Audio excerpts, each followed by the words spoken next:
Hello, everybody. Welcome back to Cinema Savvy. It is myself, George, joined once more by Tate for another episode entry in the monthly series. I don't know what the right term is for it, but we are, of course, going to be talking about what we watched in the month of February 2024.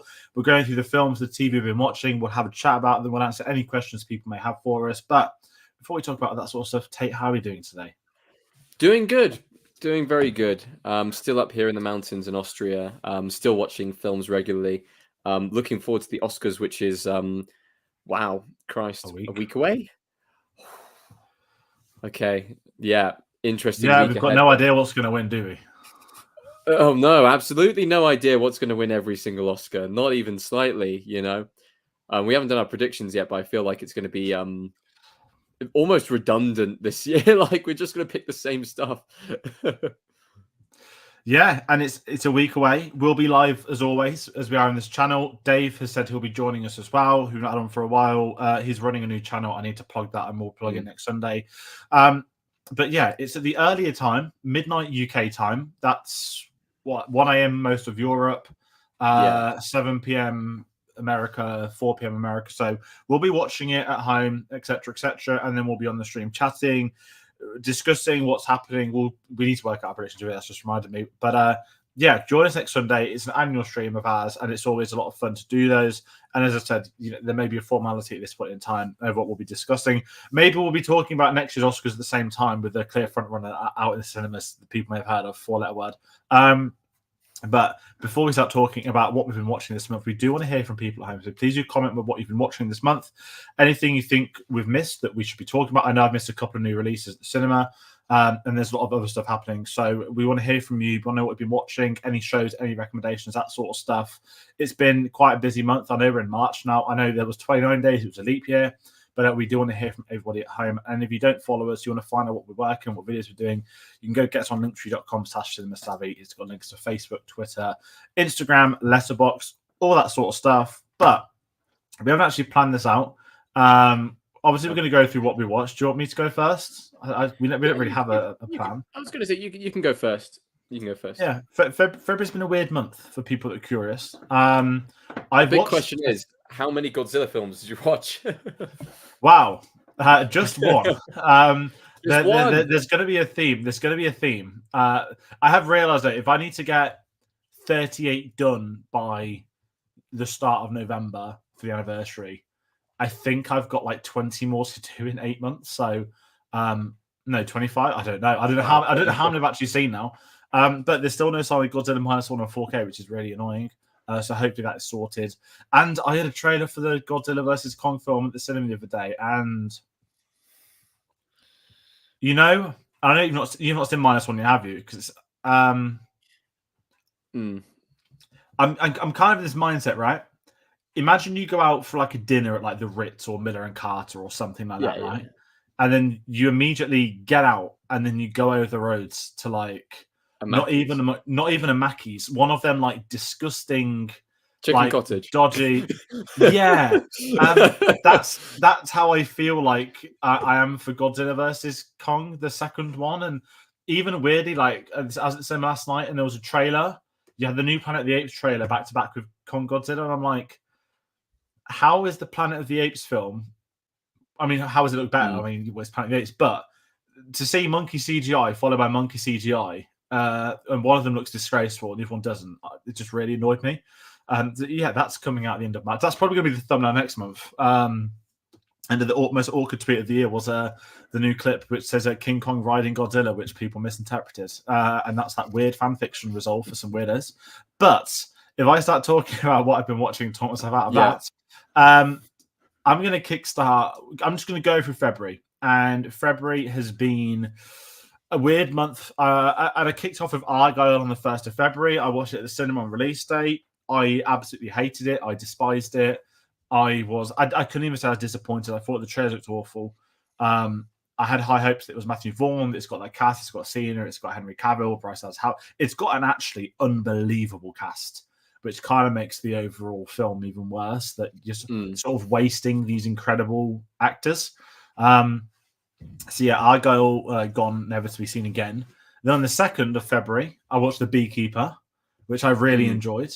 A solid solid like B film, like the old school. I'll go into Beekeeper because I also saw it this month. Puns. Yeah, I don't mean puns with bees, but like a traditional So like many B puns. type film. And I was surprised. I was genuinely surprised that it was all right. I then watched Naiad on the 3rd. Yeah. Does it deserve the nomination? Is the big question here.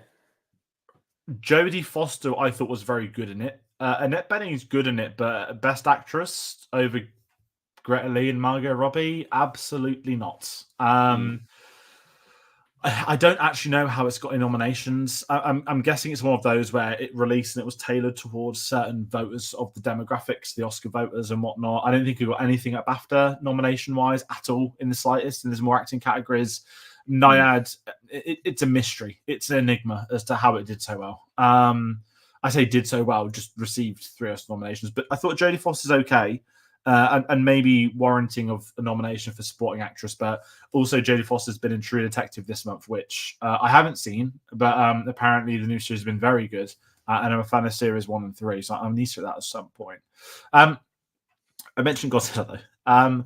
I did watch 1, and I'm doing this in order. I'm still going through my Criterion box. I hate it, it's so snobby. I watched Ibira, Horror of the Deep. Now, a lot of these Godzilla films don't have Godzilla in the title. You would think this is basically Godzilla versus a giant crab. And you would be correct. He literally fights a giant crab. However, Mothra is in the film, which kind of makes it great.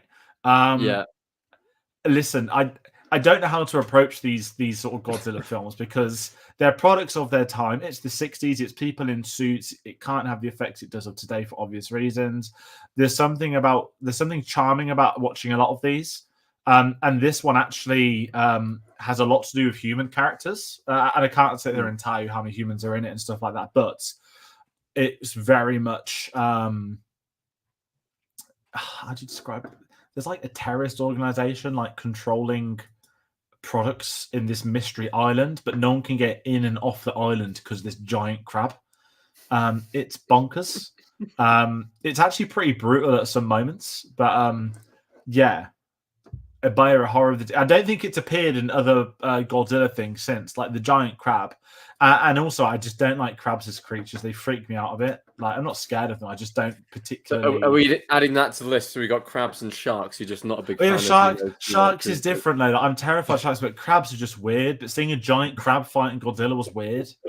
And it naturally meets its demise. But then I've recovered that on the 6th. I watched American Fiction, which I know you'll be talking about too.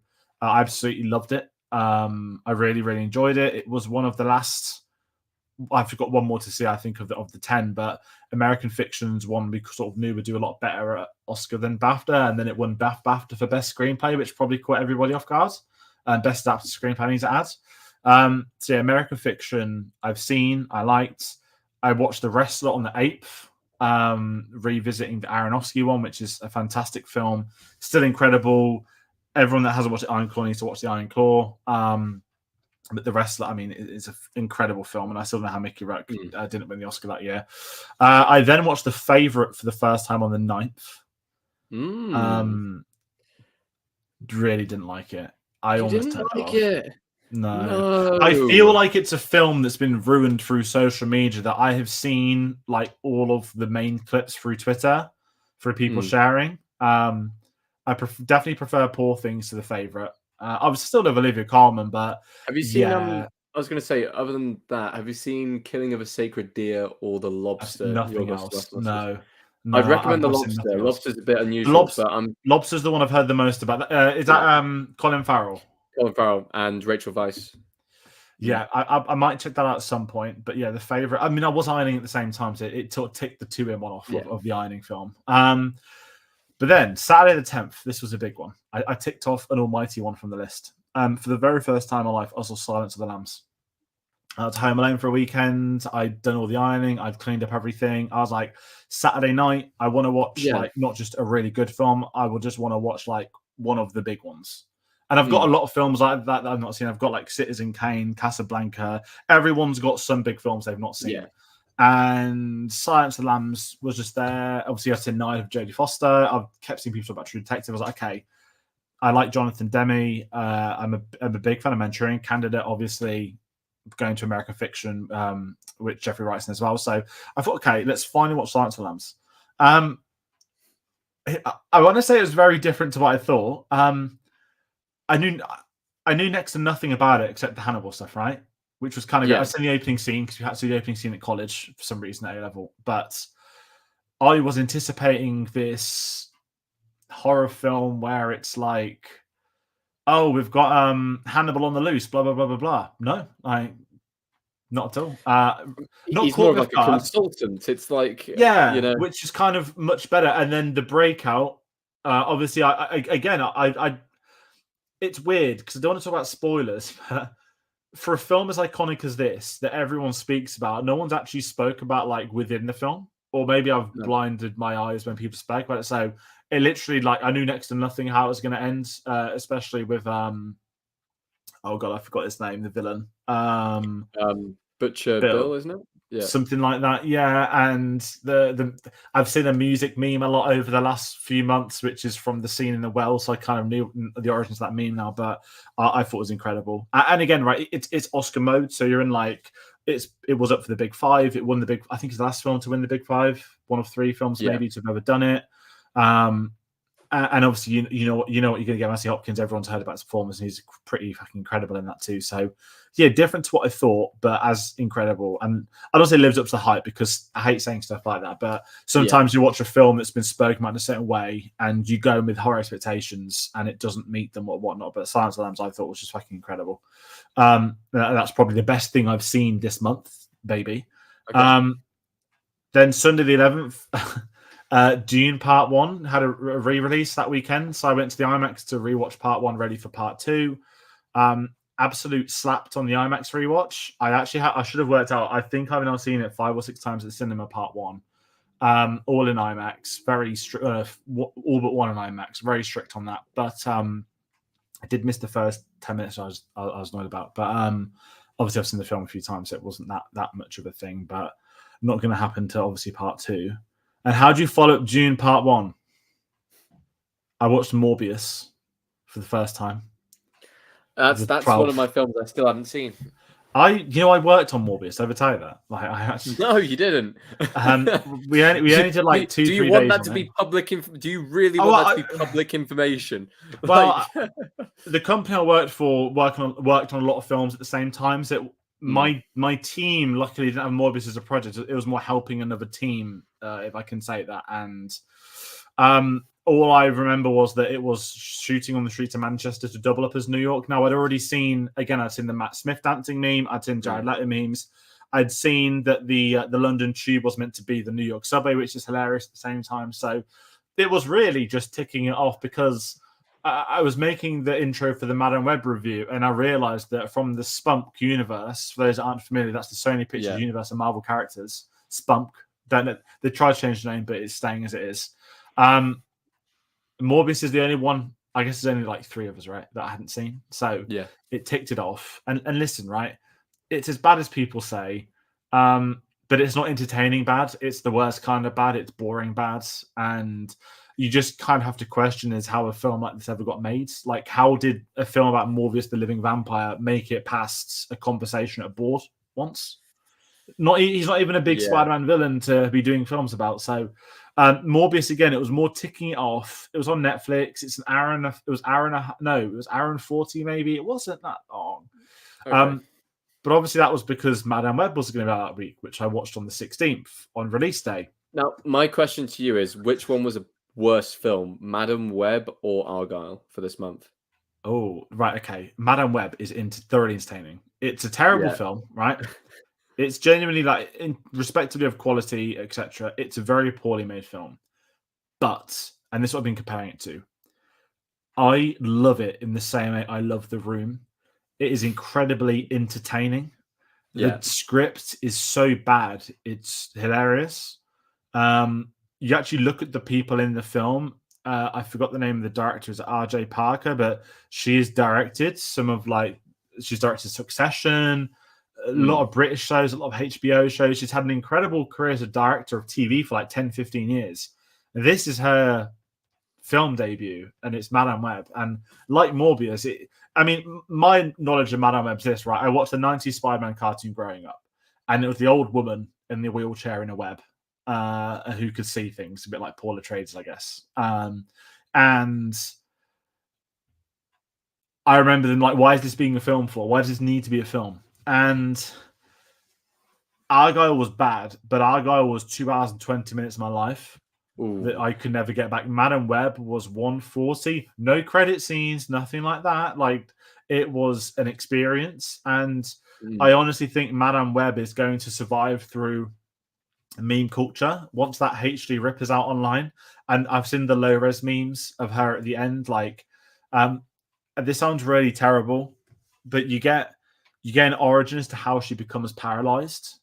I'm not talking like X-Men First Class, where it's a fundamental like importance of the character, and they do it in a really like, well, not a really way, but in X-Men they do it in a way where it's as simple as Magneto moves the bullet for himself and it takes out his friend and thus makes him disabled.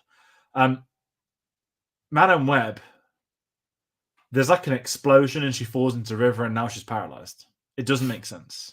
And literally the next scene, by the way, you just think, oh, she's blind. I understand that, you know. But then she's in a wheelchair. You're like, what? Again, I'm not sounding like I'm calling that sort of thing out. Maybe that can happen, but it was bad. But it was funny. It was like funny bad. The whole film. I know that everyone's talking about. I've still not seen anyone but you, the Sydney Sweeney one. I really want to watch it because I fucking love Hangman from Top Gun Maverick. That's obviously not the reason I want to watch that film, but that's one of the two reasons. The characters in their spider suits, whatever you want to call it, in all the trailers, you see them in the trailers in the suits as much as you see them in the film, and that kind of adds to the amusement. It was bad, but it was fun. And if someone says to me one day in the future, would you ever watch Madame Web? I wouldn't just sharply say no. I would genuinely consider it. Would you watch it at the Prince Charles in like a screening where everyone's in on the joke? It is destined to be shown at Prince Charles where everyone's in on the joke. Like, do you remember how they re-released Morbius with the hashtag It's Morbin Time? And it bombed again. Madame Web could do that, but at somewhere like the Prince Charles of a crowd. It's Webbing time. Yeah, honestly, it was just it was outrageously hilarious. The villain, everything is done on ADR, and the ADR is so bad it's out of sync. But then they like try to CGI his mouth a bit to look darker, so you can't see the mouth not moving in sync with his. Yeah, it was special. Interesting. So yeah, that's like entertaining special, right? Yeah. So yeah, Madame Web. I think Sydney Sweeney hosted S last night and joked that no one watched it, but I think some people did, myself included. Although there was a family of 4 in front of me, 3 of them left and the bloke stayed, which I thought was a bit weird. Does he like Marvel that much, or does he like Sydney Sweeney that much? But either way, that's weird. But I then watched Saturday the 17th. I'm on a good streak here. Good Morning Vietnam. Ticked it off. I'd never seen it. The Robin Williams one. I very different to what I thought. Either. I really enjoyed it. It was always nice like a comedy, but it's more of a drama. I like those sort of Vietnam films, and especially when it's not like mocking America, but again, everyone knows in Vietnam it's a war that didn't need to happen, and so many lives are wasted. It's a really interesting look into the radio side of it, the troop morale. They've got a very young Forrest Whitaker who's great in it. Quite a good film. I've not seen enough Robin Williams films. I've still not even seen Good Will Hunting, which everyone goes mad about. Is that the teaching one? I think there was a 2 in the 90s where Dead Poet Society I've also not seen. Society is the I mean, they're both teaching ones, right? They are kind of both teaching ones, yeah. I want to see more Robin Williams films. That's one of my little minor side tasks for the year. So I'm just trying to tick off some of the dramas. But Good Morning Vietnam, I thought was very good, quite entertaining. Quite eye-opening for those that are curious about sort of American propaganda in military. But so that's the core. And then there's going to be a recurring segment now. Wednesday, the 21st of February, I saw Dune Part 2 at the not the BFI, at the Cineworld Leicester Square for the IMAX press screening. Very lucky to be in that press screening. It's incredible. There's a review on the channel for it. There's a lot of hype on it. I know it's out now. I know the opening weekend numbers are out, which is fucking fantastic, how well it's done. But Dune Part 2, watch it in IMAX or don't bother. I'm sure a lot of people this weekend have been watching it. And obviously I'm sticking to February, so I'm not going to count anything from Friday. Yeah. So that's Wednesday. Then Friday the 23rd, I rewatched Dune Part 1 again because my dad was rewatching Part 1, ready for us to watch it yesterday. So I rewatched Dune Part 1, basically like straight after Part 2, which is really interesting still because like Harry Potter, if you nail Part 2, it naturally enhances Part 1. And Part 1's already on a high esteem bar for me. But because they've nailed the second part, Part 1 looks better in retrospect. And I haven't done them back to back properly. I know a lot of people did. There were midnight screenings, which the UK has not had since I think No Time to Die, which is great. There's been midnight screenings.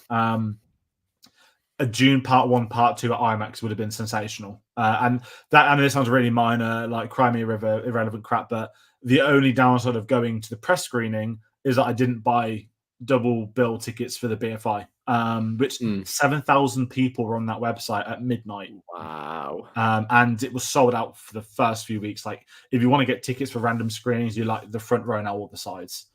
So if you do want to watch it, I recommend the BFI IMAX, but be prepared to wait. So anyway, that was Friday the 23rd. And then Saturday the 24th. God, it's only a week. I guess February's weird, isn't it? Yeah. I then watched the original David Lynch Dune for the first time. Hooray. I ticked that off, and I've just got to say to any folk who have ever said in October 2021 that they prefer the 80s Dune to Denis Villeneuve's, you are on crack, and you should be rescinded from watching films. It is one of, and I don't think it's David Lynch's fault. I think you cannot make that film in the 1980s. You cannot make that film in 2 hours. You just cannot do it. Shouldn't do it. Should never have tried to do it. But to any people that look back at that with positive thoughts, I will never take a film recommendation off you. I'm sorry. And it's even worse. Once again, you've talked about that McDonald's analogy thing earlier. I don't know what the difference could be between the new Dunes versus that 80s one. You've got to be talking about some like rotten ABP raw food versus an actual Gordon Ramsay. It'd be like getting going from a fine dining restaurant to getting like a petrol station. Food poisoning from sushi at a petrol station. It's it has to be food. I mean, it's not. I understand why David Lynch does want to be associated to it. And again, in the 1980s, why were they? There's a reason nobody tried to make a Lord of the Rings. Not the animated one from the 70s, but there's a reason why it wasn't done until the 90s, right? Until the technology moved on, and thank God that we've got Dune now. And I've never seen the miniseries that I think the BBC did. Someone did. I know James McAvoy's in them, but it has peaked in my mind. And TV wise, I watched Drive to Survive, a series I spoke about before. Listen, the series has declined. F1 as a sport's declined. It's in the mud. The only thing being spoke about F1 is now controversy, which I had to actually, I'll say this bit behind the scenes. I've never done this before. I had to trim the review, and I normally do my reviews in one take with it solo, right? Not because I don't like editing, but I prefer a fluent take. I had to cut down the review because I was just listing like F1 controversies. This isn't even like Christian Horner, like the shit we've seen. This is like a few weeks ago, like an Alpine engineer slagged off his own team and car on Twitter. And like I cut that, and there was like last year there was an Aston Martin one where an engineer leaked that an electrician was having an affair. And I don't know why I was listing them, but I was just in a really weird mode doing that review. I just listed why everyone's got so shit. It just went on for like too long. Got to the review and I was like, I can't publish this. I'm not going to re-record it because it's like the day after. I think I still slagged off the Strolls, but rightfully so. But yeah, Drive to Survive is dead. The sport is dead. The review bombed on the channel. I don't normally talk about views, but I know it was the same as Dune Part 2, but hopefully this means I don't have to review hopefully the final season this year. And ironically, all the entertaining stuff happened in the off-field this year. Like, who else cared? The only big bit of news is Hamilton's gone to Ferrari, and it wasn't done on a race weekend. Fantastic. So yeah, Drive to Survive. Listen, people that watch it have watched it by now. Most people have dropped off watching it. Most people dropped off watching the sport. Me too. It's just dead. But you can watch two great films. One of them is Rush, the other one is Senna. So at least there's some film type stuff. But that's we me got done for Apex this month. coming out. Well, they're going to have to reshoot the entire thing because obviously they shot a Silverstone last year on the grid. I mean, if you think about how bad F1's got, letting a fictional film shoot with, imagine like Arsenal versus Liverpool, right?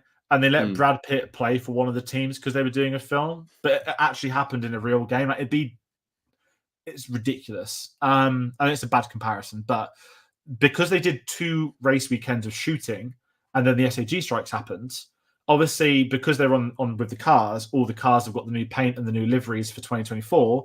Any track footage that features other cars now needs to be reshot. So basically, whatever they shot last year is in the can and is a waste, which is kind of funny and summarizes, again, F1 at the moment. It kind of is. I am excited for Apex. I'm really excited for Apex.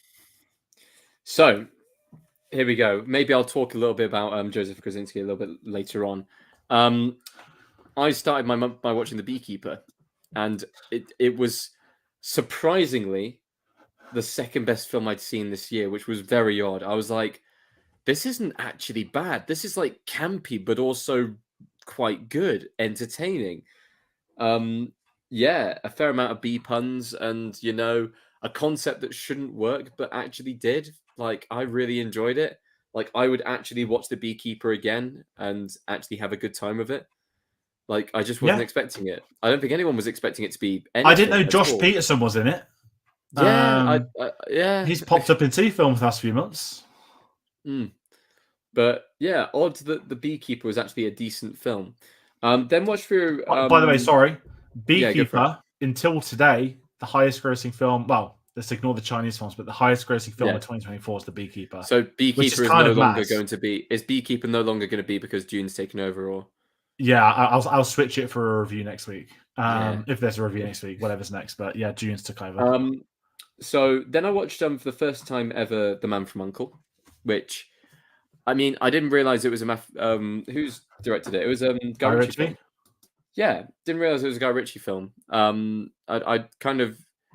always been recommended it, and I do quite like Cold War dramas and stuff like that. So it was very interesting to kind of go through and watch that, and then remember that Henry Cavill's still relevant. Armie Hammer's being kind of blacklisted from Hollywood. So, and it's Henry Cavill's real Bond audition. Yeah, it is. And realistically, yeah, he would be perfect for the role. But whatever. Then I watched Tucker and Dale versus Evil. Have you ever seen Tucker and Dale versus Evil? I've never heard of Tucker and Dale. You've never heard of Tucker and Dale versus Evil. So it stars Alan Tudyk. He's probably the only person I can name from the entire film. And it's basically 2 rednecks who are... It's a kind of horror comedy. They're 2 simple kind of, friendly rednecks, but there's a bunch of teenagers partying by the lake near them who start randomly, accidentally killing themselves. And then the teenagers think that the 2 rednecks are killing them. And it basically becomes a horror comedy of them running away from the rednecks and accidentally killing themselves, and then the people thinking that the rednecks had killed them. Whilst these 2 rednecks are like, these teenagers just have like some weird suicide pact, like where they keep on killing them. It's a funny film. It's a very funny film. It'd been a while since I'd seen it. I needed a quick watch, and I just went through and was just like, yeah, sure, whatever. Then I watched The Kitchen. Wasn't the biggest of fans of The Kitchen, I'll be perfectly honest. For a concept that in my head was like a cool Black Mirror styled concept, futuristic society meets Top Boy. I thought, yeah, that could be really cool. You could really look into some interesting kind of themes there. It became a very basic film about kind of, family ties, and didn't really go in the direction I wanted it to go in. I actually got quite bored watching it, and the only interesting part of the film genuinely is Ian Wright, which I wasn't expecting. I was going to ask. I wasn't expecting him to be a good actor. Yeah. Now you've seen it, it was really obvious the parenting twist. Yeah. From the opening scene. Yeah. And I don't know how that ended up being a big thing at the end when I thought it was. I don't like the arrogant, like, oh, it was obvious, but like sometimes I was like, it's so obvious they're not going to reveal it, but it was, yeah. But It was Ian Wright, tolerable. though, I liked it. I liked Ian Wright in it. Do you know what? I actually quite enjoyed his acting. He was the most interesting and compelling character in the entire film, which is fascinating to say as Lord Kitchener. I would love to see him do other stuff like this because I know it's a small cameo, but he played it really well. He's leaving Match of the Day this year. That might free up some time for him. Go into acting, yeah, why not? He used to host Gladiators back in the day. He did used to host Gladiators. Another first time watch, 3:10 to Yuma with Christian Bale and Russell Crowe. Brilliant Western film. Really kind of enjoyed it. I don't know why I was just like, I want to watch a Western film, but I want to watch one that I haven't seen before. So I immediately went to that, and yeah, now I kind of want to watch the original just to kind of compare them. But I know that people prefer this version to the original. And then a couple of kind of more modern films. American Fiction, which I wasn't a big fan of. Wasn't a big fan of American Fiction. I can understand the screenplay is very good. I like the kind of interjection points when he's writing and they go into the actual actors kind of communicating with him and stuff like that. But I couldn't fully get on board with the film. I'm not quite sure why. It didn't resonate with me. And, you know, I see it being nominated for a lot of things. I see it, you know, looking to possibly win some awards at the Oscars. But I'm looking at the other films that I've seen in those similar categories and I'm thinking, screenplay wise, I feel like The Holdovers is way better screenplay. It's just like, you know, there was adapted. It's up for adapted, isn't it? There you go. It's up for adapted. Well, you know, Barbie's in that category, isn't it? So I feel like killers. Yeah, I feel like there were a lot better things in that category, but it seems like that's the front runner at the moment, which I find very unusual. And then I watched the best film of the year so far. I don't know what your opinion is, but I think The Iron Claw is the best film of the year so far. I haven't seen Dune. Until you watch Dune. I was going to say, until you watch Dune, I agree. Iron Claw is incredible. Iron Claw was absolutely phenomenal. It's been a long time since I've seen a film that I didn't think would resonate with me, but resonated with me so hard. And it's a film that had me on the edge the entire way through to learn about the family. It was utterly and truly devastating to watch. And I honestly cannot fathom how they fucked up the Oscar push so hard because it would be nominated for so many things. Zac Efron for Best Actor. I'd throw in Dickinson for, you know, Best Supporting Actor as well. Best Cinematography, Best Screenplay, Best Film. It'd be down for all of them. Like, it's... Yeah, even editing, I'd say you throw it in there for as well. I just find it so fascinating. The big thing with that, and this is what I'm curious by, is one of the reasons I wanted to watch The Wrestler was because I'd seen The Iron Claw a few weeks before, and The Wrestler has like an hour-long behind-the-scenes like documentary on how they made it, which you wouldn't think for a film like that. And there's a round table with a couple of old wrestlers who sort of died in the years, and for like real ones, like Roddy Piper's one of them for people, and they're all like emotional and reflective on seeing that because it was so real to the old guard that would go off to end up fighting in gyms at the last stages of their careers, etc., etc. And going back to the Iron Claw is the fact it's. I mean, do you know about the fifth brother? No, I haven't researched the fifth brother yet. I might watch a documentary on it, so don't tell me just yet because I might watch the. Don't watch documentary. Watch Dark Side of the Ring. It's a TV series. I can't remember what it's in season 1. There's one episode dedicated entirely to family. It out, it's like an hour, but there is another brother who was not in the film that they didn't want to include because of the story. But it's I do want to watch Iron Claw again. And the thing is, you're not big on wrestling at all, and it's obviously all the wrestling fans have gone and watched it, but it's been the other people who aren't, like The Wrestler in 2008, that it has ended up being this massive, not like massive event, that sounds awful, but you mentioned Oscars, the talk of everyone is how did this not get nominated? And it's A24 put all their money onto something else for marketing for the Oscars, and it backfired on what I think is the most obvious one. It didn't get a festival run because it wasn't finished. I get them not delaying it a year. But the interesting thing just on the side piece is obviously WWE can't, well, it's all part of WWE because WWE bought the promotion that they were in. They've not acknowledged the film. They can't really market the film like how they've done with others. And for obvious reasons, look what it did to this family. Like, you understand, like, oh, look, the Royal Rumble now sponsored by the Iron Claw. It doesn't really work. No. But they did tweet this month like a happy birthday to this Von Erich would have been X amount of years old today. And that's the only time they've made the official sort of comparison to it, because everyone understands why they can't really talk about it. It's not like a Vince McMahon or a Chris Benoit thing at all, but it's one of them things they can't talk about. And I know that obviously pretty much the entirety of that industry is basically watched. I think John Cena went to the premiere.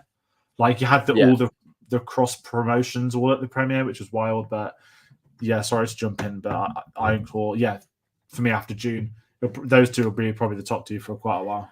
I absolutely adored it. It's a phenomenal film. I feel like it's going to be talked about years after, and people may not know why it wasn't nominated and stuff like that, but it's got longevity to it. Yeah, absolutely. And then I broke this up with a few kind of older classics. Watched Sherlock Holmes. I know they're making a third one now, another Guy Ritchie film this month, so went through that and watched that. Also watched the original X-Men because we had the trailer for Deadpool and Wolverine. Oh. Yeah, and I think for the next month, I'm probably going to watch through a few more X-Men films and kind of go through the entire series and see how many I can go through. Initially started with, should I watch Logan? I was like, no, let's go back to the start. They have all of them on Disney Plus now. I've got time in my hands. I'll go through it. I only watched one this month, but that's probably going to be a theme to go through into the future. And it's fascinating to see, first of all, how good the opening kind of scene is to that film, but also on top of that, how good Sir Patrick Stewart and Sir Ian McKellen are. They do not deserve to be in that film. The film is filled with cheese throughout, but any scene with those two in feels so grounded and so just like a different level and a different league. Absolutely phenomenal actors that they're able to bring and kind of really, bring those characters to life with and everything. I know we had Michael Fassbender and James McAvoy who did good jobs with those characters. However, it cannot compare to how good these two were in the original film. And that moves on into X2 as well, which I know they're phenomenal in as well. So that was a really interesting rewatch in that sense. I got around to watching Gran Turismo, finally. It was on Netflix. It's okay. It's fine. It's exactly what I expected it to be. It's not an amazing film. The one thing that annoyed me was it was so fake. Every single race was like that close. And apart from that, it's a fine film to watch. I know it's based on a real story. It's not the real story. We all know What did you think to Jerry Halliwell Horner's acting capabilities without that being who got the role based on acting talent, not because they filmed at the track owned by Red Bull Racing? Apparently. Definitely got an acting abilities. Yikes. But moving on. On Hot Fuzz Day, I watched Hot Fuzz. Okay. What was it, February 22nd, right? Every year. Great film. Just, it's one of those kind of classic popcorn watches. You can put it on at any time and just have a good time with it. Classic British comedy film. I wish that Peg and Frost did more films together. I wish that Edgar Wright joined in on them, because that combination was amazing back in the day. I genuinely would watch more films with them three kind of working together in. And then kind of towards the end of the month, I watched Dune Part 1. Just threw it on. It's still good. I don't think I've been captivated in the same way that a lot of people have. Definitely not in the same way that you have. But I do respect the film a lot, and I can understand it's trying to tell a bigger story, and I really do respect that. I'm excited for Dune Part 2 to see how they kind of, conclude this arc before they go. I'm assuming they're going to go and do all of them. But they'll do Messiah, all but confirmed. They'll do Messiah. Okay. There is a 12-year gap between book 1 and book 2. Yeah. I don't think we'll be waiting 12 years. No. I think we'll be waiting. I think the based off interviews, I think Denny will be doing another film first, then Dune, maybe. I'm also going to add in, I am sure Warner Brothers will be trying to get it done quicker than even the film after next. But again, I don't know what their strategy is. It seems everyone involved in it seems like they're talking about it sooner than later. I don't know if there's another comparison. I mean, Godfather 3 was like 12 years after Godfather 2, right? But that was a bit different. That's not based off source material. But I do know 100% that after Dune Messiah, Denny won't be doing another one. And I've not read past Messiah. I have seen things recently about characters in the book after, and I don't want to ever see that put to film. I don't think it's possible. I think Messiah is a great way for them all to bow out, and it will be the sci-fi Lord of the Rings, and finally end that comparison. Does that make sense? Like the unfilmable things, all that sort of stuff, and Anyway. sorry, it's really hard not to talk about part 2 without saying spoilery stuff. I'm not going to. I know. And then I watched Robot Dreams. Now I got to talk about Robot Dreams. I'm going to go into more details with Robot Dreams when we do the animated rundown, which I'm likely to record tomorrow and will upload at a later time, or I may even go live tomorrow. I will update people on that. But Robot Dreams is a Spanish language but non-speaking film set in New York in the 90s. Or is it? Yeah, like early 90s. Is this the one 80s? With the robot that looks like Bender from Futurama? Kind of, yeah. It's like a robot and a dog. The dog, it's a like kind of, it's a dog-based society, animal-based society, and he gets a robot as a companion, like buys one off the internet and it becomes a companion. And then it's just an interesting story about, what it means to have companionship, what it means to have kind of to wait for someone and letting go. It's such an odd film. What makes it even odder is it's been nominated for the best animated feature, and it beat out films like Mutant Mayhem, as in TMNT. It beat out the Super Mario Bros. Movie, which was the highest grossing animated film of the year. It beat out, did it beat out like a Despicable Me film? Like it beat out quite a few, didn't it? Yeah, it beat out so many different films.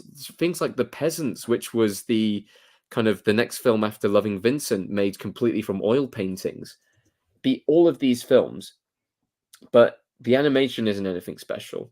It doesn't really do anything special as far as a film. It's a nice story, but because it's non-verbal, it's a long film to watch without any dialogue. It's a very unusual film to watch with that.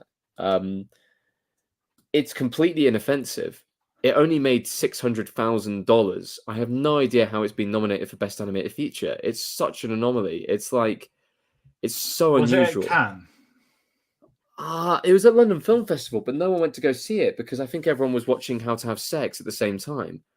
Like, it's just so unusual. I don't understand how. I mean, here's the thing. No one can hate on the film because it's an okay film. But I have no idea how it's been nominated for Best Animated Feature. Like, it's so unusual.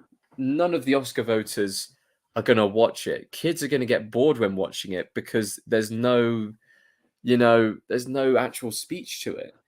It's just an odd film because it's not quite a kid's film as well. It's got some really dark topics thrown in there. I don't understand why. I'm confused by it. There's always one every single year where I'm like, oh, really? I'm shocked that's been thrown in. But this one is definitely the one for that. And I'll talk a bit more about it when we do our animated rundown. And then finish the month by watching Joseph Kosinski's Oblivion, if only for the score, if only for the soundtrack. I mean, the cinematography in the film is phenomenal.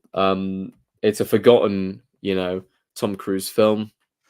I think it's okay. It's never going to blow your mind or anything like that as far as filmmaking is concerned, but it has one of my favorite film scores of all time. It has great cinematography and it's definitely watchable. And also just watching back now, because it's the first time I've seen it since watching Top Gun Maverick, you can absolutely see from some of the spaceship scenes flying through kind of the ruins of New York and stuff like that, where he got inspiration for certain shots when filming Top Gun Maverick. And you can see his development as a director and where he took inspiration from this film and the experience on this film, working again with Tom Cruise on Top Gun Maverick and making that dream become a reality. Yeah, I mean, Tom Cruise is interesting because this month we've got the announcement that he's rumored to be the lead in Tarantino's last film, The Critic. That he's now confirmed to be the lead in Iñárritu's next film, and that, quote, Tom Cruise is going back to auteurs. Acting. Yeah, and it does make me wonder in a really nice way that obviously he's got back to the sort of biggest action star in the world type conversation. Obviously, he's clearly wrapped on Dead Reckoning Part 2, but won't be called Dead Reckoning Part 2. He's got his new Warner Brothers deal where he is going to be working with Warner Brothers and helping with the sale when it goes on. I cannot fucking wait to see what he starts doing. I mean, in which he's not doing a film. Did he do a biopic? One of those ones about himself? I feel like he did something like that recently that no one watched. Sure. But the fact that you look at what he did with Birdman, you look at what he did with The Revenant, him working with Tom Cruise is kind of exciting. And I feel like with Tom Cruise, you go back to the noughties, he sort of worked with everybody, like in the 90s and early noughties. And then now he's got like another few decades of like great directors that have emerged he can work with. But if he is going to lead Tarantino's last, I mean, I don't know if you know that it was almost Tom Cruise in Once Upon a Time in Hollywood. I can't remember who the other one would have been, but it was very much DiCaprio and Brad Pitt, or Tom Cruise and someone else. But I'm excited to see Tom Cruise in a Tarantino film. Brad Pitt's obviously confirmed for it too. I know they've not officially announced Tom Cruise yet, but I think not in a smug way, but if he's going to be doing acting again, then his first Oscar's going to be with him in a couple of years, I guess. I mean, maybe it'll be the Tarantino film, because I feel like if you're going to be the lead of Tarantino's last film, that's not just any leading role, is it? That is like seismic. I just can't wait to see him working with great directors. And I will say the thing I always say. I mean, obviously I want Nolan to do Bond next, but everyone knows that the Nolan and Tom Cruise combo is what the world has been waiting on. And I can't wait to see what he does acting-wise with whoever. Whichever directors. If he's going to be in a Iñárritu film, God knows who else he could be in a film with. Yeah, could go for absolutely anyone at that point. Is he on Megalopolis as well? No, he's not. Adam Driver's in that. There's a lot of actors in that. There's a lot of actors in that. That's why I was like, oh, sure, Tom Cruise will probably be in that film. I think they're talking about end of the year IMAX run for that now, which is, I mean, the fact that basically Coppola basically just started making wine and selling his wine company to fund making the film. It's kind of depressing at the same time that he can't get funding from a studio, but at the same time, if it works in his way, he'll be the one laughing. Whereas if it doesn't work out, like Michael Mann's Ferrari, then a lot of people will be saying, "Wow, that's maybe why." And that's going to be. I think that film's going to premiere at Cannes and get a massive release at the end of the year. I think that's what people think. Yeah, I wouldn't be surprised because it seems about right. It's going to be. This year is going to be pretty tough going for the big releases. I think the trailers before Dune were Godzilla Kong, Apes, Civil War, which is the Alex Garland film. Alex Garland, yeah. I like Alex Garland, but I'm not quite sure about a Texas, California rogue states. It was a Texas, California, and the Miami rogue state as well. It's like something like that. I'm gonna watch it. It's a great director. It's got a great cast. And I saw the trailer for the first time at the IMAX, which looked kind of cool at IMAX. But I feel that's going to be a film that has a lot of press for the sake of press attention around it. Yeah. Obviously, there's going to be 2 elections this year. One here, one over in the States too. So, God knows. But it's not. I know you mentioned the X-Men stuff, but I'm honestly convinced right now that the box office wise, the biggest film of the year is going to be Wolverine and Deadpool. Then it's going to be hopefully Dune, but the industry's in a very weird place right now. Like there's nothing out. Well, I say there's nothing out. Dune's obviously out, but the next big film is the end of March, and then there's not much in April, and it's going to be, I think, a tricky summer blockbuster season. Obviously, we're dealing with the knock-on effects of the SAG strikes and WGA. And I think people will be ruining the studios again in the next couple of months. It's a bit of a downer. But Dune 2's out on IMAX, though, so people go and watch it if you haven't already. It's pretty wild if you're on a film channel and haven't watched it already. Not you, because you're away, but I mean, like, people of at course, home. Yeah, I can watch it in German. That's my only option. No English subtitles, just in German. Well, when you get home, you'll be able to watch it properly, but it's going to be... At least it's something for people. It's opening weekends. Dan Oppenheimer's opening weekend, pretty much. So that's the... and I wouldn't be surprised if we're talking about it this time next year in award season. For very obvious reasons as to why people should watch it. But that's me just waffling about Dune. Yeah, there is going to be more stuff. I've watched. I mean, it's February's gone quick. We've got the Oscars next Sunday. There's a couple of videos. You mentioned the animated rundown video. Anime Silver 4 reviews and Past Live reviews still aren't out. They'll be out at some point this week. We'll be live on the Sunday. You've mentioned predictions. We need to figure that out too. It's going to be Oscars week. As we said, we kind of know what's going to win. But it's part of it. Maybe there'll be a big surprise. And tuning in for a live stream for that surprise would be quite something if it wasn't to go the way we think. We've had some amazing moments on our live streams in the Oscars in the past. Yeah, so. We had, what did we have? We had The Slap. We had the Moonlight. La La Land Moonlight moment. I feel like there was another one. John was Travolta another one. Pronouncing names wrong. Was it Green Book winning and Green Book? Just the controversy. You had the Catastrophe. You had the Chadwick Boseman. Let's swap Best Actor with Best Film, and we give it to Anthony Hopkins. But we told Anthony Hopkins you're not allowed to watch it from home, so he can't. Yeah, that was really. You think about it's not the Chadwick Boseman. You actually think about the whole Anthony Hopkins side piece because we're talking about Science Slam say, but it's Anthony Hopkins like an old person, not rudely like. We're in a pandemic, get to London or get to LA or you can't come.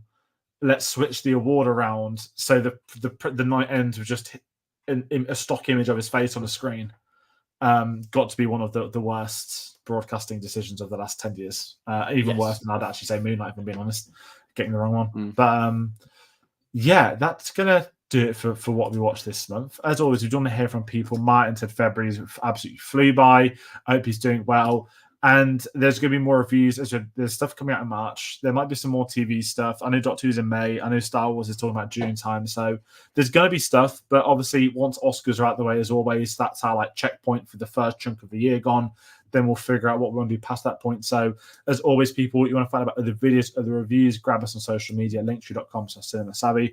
There will be a Dune 2 spoiler discussion. When? That is TBC.